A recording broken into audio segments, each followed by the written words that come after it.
If Kabbalah is really the development of the spiritual soul, can a person live, say, as a Buddhist? If I am going to develop my personality according to a certain system, then I am called a Buddhist, a Kabbalist, or someone else. But you can't belong to several places. The system has to be such that a person can acquire what is close to him. So all the systems are actually good. Your question is, how do I compare the systems? I'd put it this way. All the systems, other than the wisdom of Kabbalah, are based on suppressing us. That's not true. I was a nun for a year, a Buddhist nun in Tibet. Yes, so you entered some kind of a closed place. Did you do anything with your body? No. Meditation.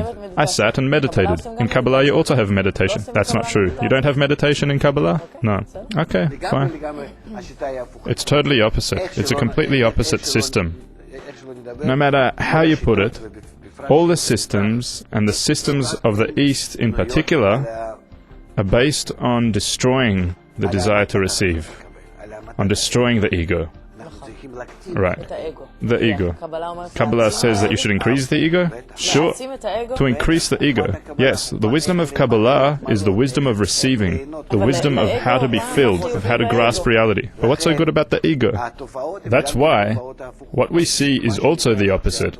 Because what seems like grasping some higher reality when you meditate, what you are actually grasping are the smallest particles that any living creature can sense. It is because you don't have a large vessel. In order to feel reality, you need to have a vessel that can grasp all of reality. And for that, you need the largest ego, to its fullest depth.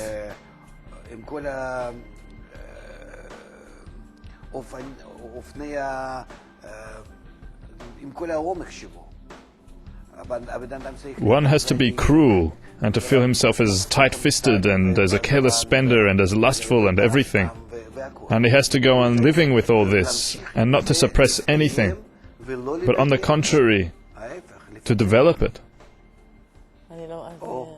Oh, you see?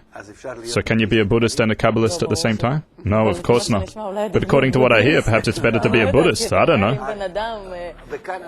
And here we can see that these wisdoms cannot really exist in the long run, because people throughout history, Buddhism's existed for 3,000 years. In the past, it still does.